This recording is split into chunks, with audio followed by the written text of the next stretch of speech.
بیماریاں آئی ہیں تو یہ نہ سوچے کہ مقدر میں بیمار ہونا تھا، یقین یہ بات تو اپنی جگہ طے ہے، مگر علاج کروانا بھی ضروری ہے، جسمانی علاج ہو یا روحانی علاج ہو اس کے لیے کوششیں کرے، علاج کروائیں، مگر یقین اللہ کی ذات پر رکھے۔ میرے رب نے چاہا تو فلاں دوا کے ذریعے سے مجھے شفا ملے گی، میرے رب نے چاہا تو فلاں آیت یا فلاں تعویذ کے ذریعے سے خدا مجھے شفا عطا فرمائے گا۔ شفا دینے والی ذات اللہ کی ہے، مگر خدا بندوں کو ذریعہ بناتا ہے، اس بات پر بھی یقین رکھے۔ لہٰذا میرے دوست اور بزرگوں، حالات جیسے بھی ہو ان حالات سے نپٹنے کی کوشش کرے۔ زندگانی میں مشکلات آئے، مصائب آئے، تکالیف آئے، پریشانیاں آئے تو آپ کے لیے بہتر یہ ہے کہ آپ اللہ والوں سے صلاح و مشورہ لیا کرے، جو نیک بندے ان سے صلاح لیا کرے۔ ان مصائب سے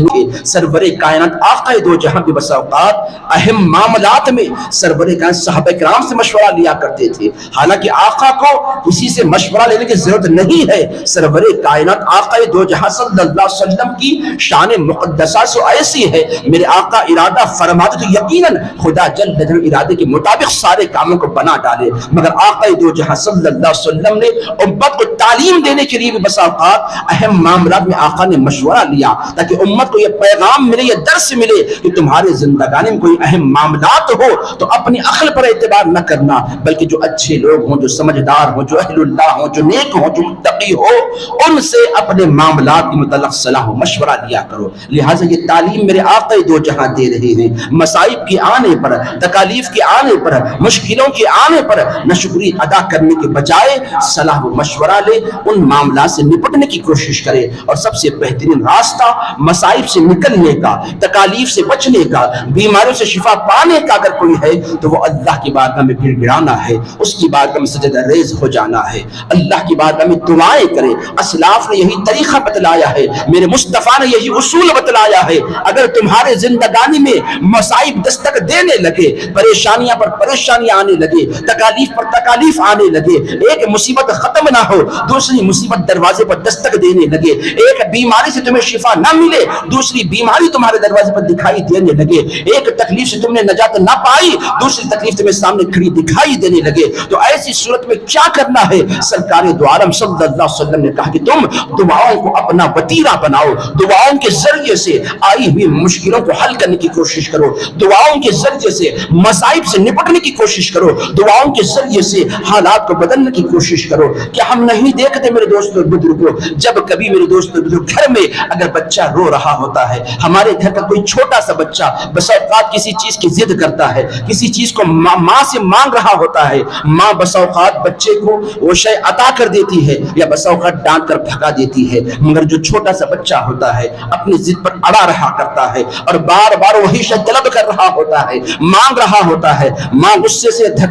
ہکال دیتی ہے، اپنے غصے کو ظاہر کرتی ہے، بچے کو دور کر دیتی ہے، مگر پھر بھی بچہ ماں سے دور نہیں ہوتا، وہ اپنی ضد پر اڑا رہا کرتا ہے، بار بار وہی طلب کر رہا ہوتا ہے، اپنی شے کو مانگ رہا ہوتا ہے، پھر یہاں تک کہ بس اوقات ماں غصے میں آتی ہے تو زوردار تھپڑ بھی لگا دیتی ہے، بچے کو ہاتھ اٹھا دیتی ہے بچے پر اور بچہ رونے لگتا ہے، مگر رو کر بچہ کیا کرتا ہے؟ کہیں اور جا کر نہیں مانگتا، پھر اسی ماں سے مانگنے لگتا ہے، اسی کے دامن کو تھام لیتا ہے، اسی سے چمٹ جاتا ہے اور اسی شے کی فریاد کر رہا ہوتا ہے۔ تو نتیجہ یہ ہوتا ہے کہ ماں جب یہ دیکھتی ہے کہ اس کے اصرار پر میں نے دور کر دیا یہ پھر بھی مانگ رہا ہے، میں نے غصہ کیا پھر بھی دور نہ گیا، میں نے اسے ڈانٹا پھر بھی اپنی حرکت سے باز نہیں آیا، میں نے اسے مارا مگر پھر بھی مجھ سے دوری اختیار نہیں کیا ہوا ہے، مجھ سے چمٹ کر مانگ رہا ہے، تو اب ماں کیا کرتی ہے؟ ماں کا جو غصہ ہوتا ہے وہ غصہ رحمت میں تبدیل ہو جاتا ہے، ماں مسکراتے ہوئے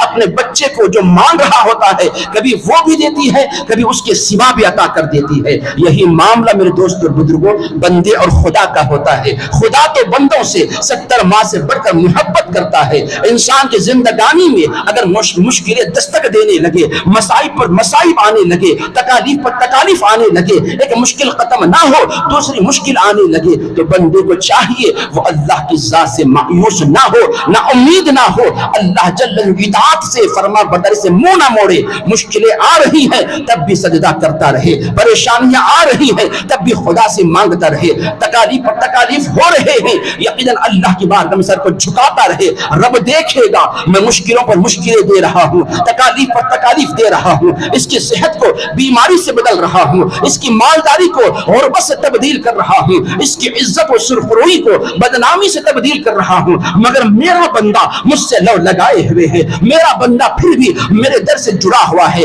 میری بارگاہ میں سجدے کر رہا ہے، میری بارگاہ میں التجائے کر رہا ہے، تو اب خدا جل جلالہ اپنے غضب کو رحمت سے تبدیل کر ڈالے گا، اور بندے کے ماننے کے سوا بندے کو رب عطا فرماتا جائے گا۔ تو بس سامعین، زندگانی میں جب کبھی مشکلیں آئیں، تکالیف آئیں، پریشانیاں آئیں، بیماریاں آئیں، تو اللہ جل جلالہ سے گلے شکوے شکایتیں نہ کرے، صبر کرے اور خدا کی بارگاہ میں رجوع ہو جائے، اس سے ان حالات کو نپٹنے کی کوشش کرے، رب کے یہاں فریاد کرے، اللہ کے یہاں کے لیے دعائیں مانگنے کی کوشش کرے، یقیناً وہ خدا جل جلالہ آپ کی زندگانی میں آئی ہوئی مسائل کو حل بھی فرمائے گا، مشکلات کو دور بھی فرمائے گا، مسائل کو یقیناً خدا جل جلالہ